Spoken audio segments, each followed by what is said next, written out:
الاهلي اتبهدل في غانا، الاهلي اتبهدل في غانا، واول واحد كان بيقول الكلام ده من ساعه ماتش شباب بلوزداد في الجزائر. السلام عليكم ورحمه الله وبركاته، تحياتي لكل اصحابي وكل حبايبي. نبدا الكلام بذكر الله، فلا اله الا الله، سيدنا ونبينا محمد رسول الله.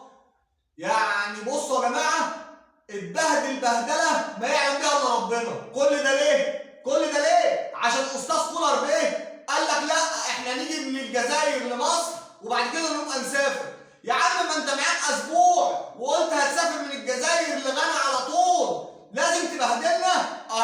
حصلت حادثه والطياره باظت والطياره عطلت والطياره مش هتطير، كل ده عشان الباشا مسافر لي يوم الاربعاء بعد ما كان هيسافر الثلاث، بعد ما كان في الاول خالص بيقول لك ايه؟ هسافر من غانا للجزائر، من الجزائر لغانا مباشره. ايه يا عم؟ وانت مفكر نفسك في سويسرا؟ افريقيا غير اوروبا خالص، افريقيا غير اوروبا خالص يا عم كولر. طيب بعد الكارثه اللي حصلت في طائره الاهلي تمام في غانا، كلمه واحده، اسمع الكلمه. اول واحد كان قال ان الاهلي لازم يسافر من الجزائر لغانا مباشره كان العبد لله، تمام؟ على طول يسافر من الجزائر لغانا مباشره، كان اول واحد برضه يقول لك ياخد على الاجواء، ياخد على الجو، ياخد وياخد وياخد. ارجع للفيديو القديم هتعرف ان العبد لله كان اول واحد بيقول الكلام ده، تمام؟ هل بقى تأجيل السفر جالنا بفايده؟ لا. دلوقتي عمالين نتحايل عشان نأجل المباراه، تمام؟ عمالين نقول لرئيس ميدياما ورئيس مش عارف مش ميدياما ورئيس الحكايه ورئيس الروايه. قلنا من الاول سافر من الجزائر لغانا مباشره وخد على الاجواء وخد. هتقول لي مين؟ هتقول لي مين؟ يلا انسى يا عمرو ان المباراه تتأجل، انسى يا كولر بيه ان المباراه تتأجل، انسى يا بيه، تمام؟ فضلا وليس امرا اللي ما اشتركش في القناه يتفضل ويشرفني باشتراكه على دماغه ويضرب زر اللايك، تمام؟ خليك معايا بقى، هتسمع شويه اخبار كومبو لارج كومبو لارج كومبو لارج، من الاخر كلام طالع زي الصواريخ. اسمع الفيديو، تمام؟ كلمه حق وتتقال بعد الخروج من افريقيا من دور ال 16، تمام؟ وقتها قلتها علنا وارجع برضه للفيديو لان بقول كلام بيحصل وبيتكرر بعد ما الكلام بيتقال، تمام؟ بعد الخروج من افريقيا مباشرة يا عم قلت ايه يا عم الحكاية ان كل واحد من هب ودب، كل من هب ودب بيطلع يقول لك ايه؟ الاهلي بيتأجل له مباريات، الاهلي بيتأجل له مباريات، تمام؟ طب ما احنا قلنا من ساعة ما خرجنا من افريقيا والدنيا كل يعني الجزائر اول ما خرجت من افريقيا رجعت ولعبت الدوري بتاعها. انت يا باشا انت ورابطة البسطرمة واتحاد الكوره، افشل اتحاد كوره جه في مصر، افشل اتحاد كوره وافشل رابطه على مر التاريخ. قلنا من ساعه ما خرجنا من البطوله ان لازم الدوري يرجع. دلوقتي كل من هب ودب بيقول لك الاهلي بيتاجل له ليه؟ الاهلي ما لعبش غير 6 مباريات ليه؟ الاهلي والحكايه، الاهلي والروايه. طب ما احنا قلنا رجعوا الدوري من ساعه افريقيا ما طلعنا من دور ال 16. محدش كان ودن من طين وودن من عجين. يلا كان اول واحد يقول لازم الدوري يرجع ومحدش سمع الكلام، تمام؟ الكوره في مصر بقت بص يعني اتحاد كوره في مصر على اسوأ اتحاد كوره جه على مدار التاريخ، تمام؟ ورابطه عامله زي رابطه البقدونس او رابطه البتنجان او رابطه الفجل، ملهاش اي لازمه بتتحط كده، مش عاملين اي حاجه، هم بس حتى كاس الرابطه بتاعهم ما خلصوهوش، تمام؟ رابطه عبد السميع اللميع. من الاخر ما رجعتوش الدوري ليه؟ بعد ما طلعنا من دور ال 16 ها ورجعنا بالوكسه بتاعتكم؟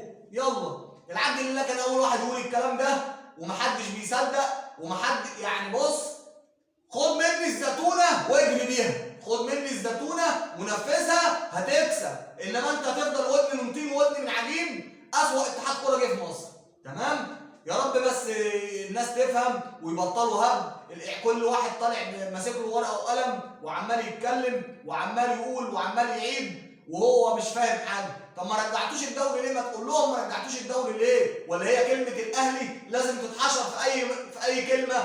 يعني هو انتوا عرفنا، الناس كلها عرفت ان كلمه الاهلي معاكم بتطلعكم السما، تمام؟ كلمه الاهلي معاكم بتطلعكم السما. يعني كريم حسن شحاته امبارح عمال يقول لك الحكايه الاهلي ما بيلعبش غير 6 مباريات بس، الاهلي الحكايه والروايه، الاهلي الحكايه والروايه. الله، طب ما انت ما قلتش لاتحاد الكوره ليه لما من ساعه ما طلعنا من دور ال 16 رجعوا الدوري؟ ها؟ ومش هو بس، ده جميع الاعلاميين كلمه الاهلي بتطلعهم ترند من الاخر، تمام؟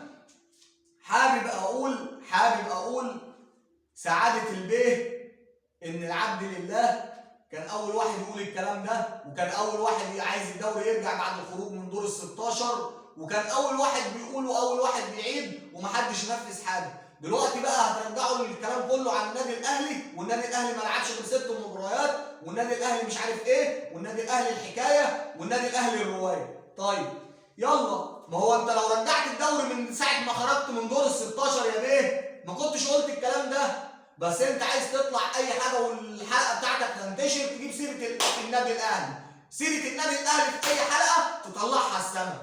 مش كده، هي اتكلم بالعقل الناس تحترمك، اتكلم بالعقل الناس تحترمك، تمام؟ انما انت هتقول ايه؟ يلا بعد الخروج من دور ال 16 كان العبد لله اول واحد. ارجعوا للفيديوهات يا جماعه، ارجعوا للفيديوهات واضربوا اللايك عشان الكلام يوصل للناس، الكلام يوصل للناس، الكلام لازم يوصل. انما احنا كل واحد من ليه كلمتين وعايز يقولهم، يقول لك الاهلي ما بيلعبش في الدوري، يقول امبارح يقول لك ازغرط، تزغرط ايه يا بيه؟ يا بيه اتكلم كلام زي الناس عشان الناس تحترمك.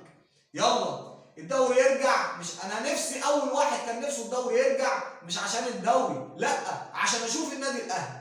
النادي الاهلي هو الحياه وهو المتعه في كره القدم المصريه، النادي الاهلي هو الحياه وهو المتعه في كره القدم المصريه. فكل من هب ودب هيجيب اسم النادي الاهلي ويطلع ترند، انسى، الناس فاهمه، الناس واعيه. ما رجعتش الدوري ليه انت من ساعه ما خرجت من دور ال 16؟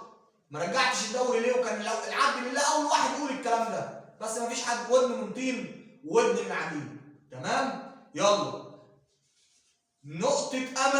نقطة أمل لنادي الزمالك بعد إصابة جميع باكات الشمال اللي عندهم.